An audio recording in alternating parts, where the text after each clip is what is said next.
103회 서진이란 중국사 25사 왕조의 국명이 생성된 그 이유와 근원을 밝혀낸 유일한 존재가 아리안 X라고 했습니다. 왜 사마염의 왕조를 진나라라고 했을까요? 진과 진. 자, 역사를 공부하려면 즉 현존하는 역사책 중 진실을 얘기하거나 밝히고 있는 것은 아리안 X의 역사 복원을 제어하고는 전무합니다. 이러한 역사책들을 보면서 진실을 밝혀내기 위한 그 희미하게 숨겨져 있는 힌트와 암시를 얻기 위해서는 눈치가 빨라야 합니다.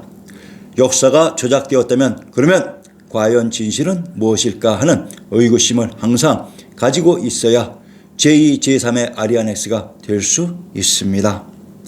진주 강씨의 진주를 우리의 지리지 신중동국 여지승남에서는 진주라고 표기합니다. 제가 처음 이것을 보았을 때 도대체 뭐하는 것이지 라고 낙담한 적이 있었습니다. 그러나 곧 눈치를 채기 시작했습니다. 진주 강씨의 그 진주가 바로 서진의 기반지역인 진지역이었습니다. 역사 속 진주. 자, 진나라의 기반지역이었던 진주의 정체만 밝혀내면 그야말로 사마씨 진나라의 정체를 밝힐 수 있습니다. 온양이 진 땅이다. 사마씨들의 고향 온현이 온양이라고 했는데 이들이 고평릉 쿠데타 이후 정권을 장악하면서 진 땅을 봉지로 받으면서 진왕의 봉해지니 온양과 진 땅이 서로 다른 곳인 줄 알고 착각했을 것입니다. 온양이 바로 진 땅입니다. 중국사 25사의 국명들인 하상주, 진안, 수당, 송원, 명청 등의 국명이 어떻게 만들어진 것인 줄만 알면 역사의 70% 이상은 그냥 쉽게 이해할 수 있습니다. 물론 이것을 규명한 유일한 존재가 아리안 X입니다. 사마의 고향 온현은 또한 온주 온양과 동일한 지명을 다르게 표시하는 방식입니다. 충청도 온양의 군명을 온창, 온천, 탕정, 온수라고 합니다. 충청도 온양의 군명 탕정이란 상나라를 건국한 탕왕의 우물로 황제국 상나라가 또한 이곳에 있었다는 것입니다. 진주.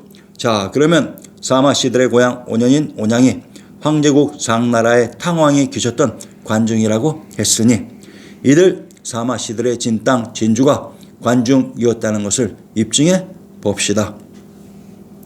신정 동국여지스남 경상도 진주의 신증편에 능어당은 곧 촉성루의 동쪽 누각이다. 조양관은 곧 복명루의 동쪽 누각인데 목사 정백봉이 건축한 것이다 라고 했습니다. 능어당이 있었던 능어와 조양관이 있었던 조양의 지명을 밝히면 진주의 정체가 드러날 것입니다. 능허. 능어에 있었던 건물이 능어대와 능어당, 능어각입니다.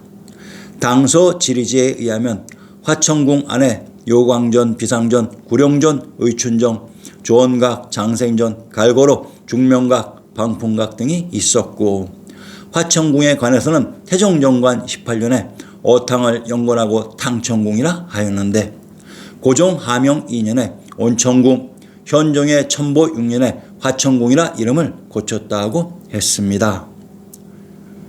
소식의 여산의 각주 중에서 탁천궁의 고대음이 탕천궁이니 이 화천궁이 탁천궁 자리에 세워진 것을 알 수 있습니다. 아방궁이 있었던 화천궁을 탕천궁, 탁천궁이라고 합니다. 이들의 위치를 살펴봅시다. 동파 소식의 능어대계 식구를 일부 인용하면 경상도 진주의 능어와 동일한 장소입니다. 일찍이 공과 함께 대에 올라서 바라보니 그 동쪽에는 진나라의 목공의 기년궁과 탁천궁이며 그 남쪽에는 한무제의 장양궁과 오조궁이며 그 북쪽에는 수나라의 인수궁, 당나라의 구성궁이 있으니 아방궁이 있었던 진목공의 탁천궁이 능어대의 근처에 있었다고 합니다. 경상도 진주에 등장한 능어당이 있었던 곳이 진한수당의 궁궐들이 모여 있었던 왕부의 중심이었습니다. 동파 소식은 나이 28세에 처음으로 부임한 곳이 봉상무태소 진예랑인 능호대기의 태수 진공 밑에서 첨소 판관사의 벼슬을 하는 자리였습니다. 소식은 이때 둘러본 봉상부에 8곳에 관한 시를 남겨놓고 있습니다. 바로 봉상8관입니다. 아방궁이 있었던 능호대가 관중의 구중궁궐에 터인 봉상부에 있었다고 합니다. 역사 속 진주의 지명이 대단하지요. 아방궁인 조궁.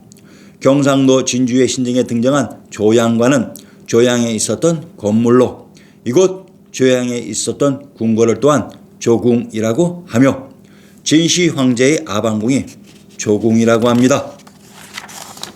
기원전 200년대에 중국 최초의 황제인 진시황이 중국을 통일한 이후 짓기 시작했다고 전해지는 전설적인 궁궐로 사실 아방궁은 잘못된 표현인데 궁궐명은 조궁이고 궁궐의 일부인 전전의 이름이 아방이다라고 했습니다. 위남 상림원에 조궁을 짓는데 먼저 전전인 아방을 지었다. 즉 조궁이나 아방전이 정확한 명칭이다. 경상도 진주에 등장했던 조양관의 조양에 있었던 궁궐이 조궁으로 이 조궁을 아방궁이라고 했습니다. 상기 능호에 등장했던 화천궁, 탕천궁 자리에 있었던 아방궁과 동일한 장소였습니다. 자, 역사 속 진나라의 기반지역인 진주가 이렇듯 진시황제의 아방궁과 진한수당의 궁궐들이 있었던 지역이었습니다. 그러면 왜 동파소식의 능호대기의 시에 송원 명청시대의 궁궐들은 등장하지 않았을까요? 동파소식은 어느 시대의 사람입니까? 북송시대의 시인으로 동파소식의 이후의 시대가 바로 원명청인이 등장하지 않았던 것입니다. 이곳에 조선의 전궁인 경복궁이 있었습니다. 이것을 또한 입증해야지요. 참고로 북송의 수도는 개경인 서울이었습니다. 송나라가 바로 고려입니다. 정도 북경. 자, 그러면 조선의 전궁 경복궁이 있었던 곳에 능호대기에 등장한 수당나라의 전궁이 있었다는 것을 입증해 드리겠습니다. 대가가 북경에 행행하심을 하려는 표, 변계량.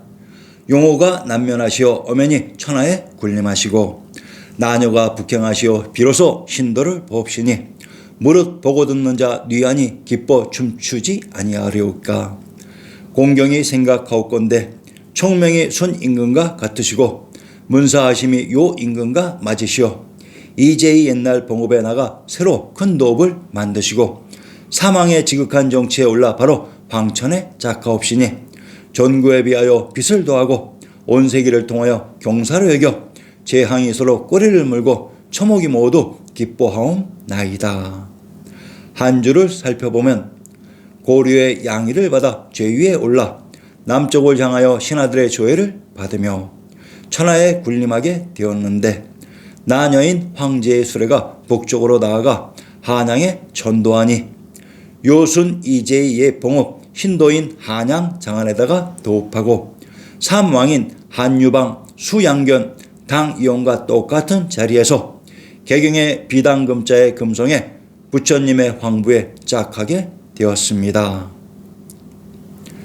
요순 이제의 옛 봉업 신도인 한양 장안에다가 도읍하고 삼왕인 한유방 수양견 당이용과 똑같은 자리에서 조선의 전궁이 있었던 한양 장안이 바로 한수당에 궁궐이 있었던 곳이라고 증명하고 있습니다.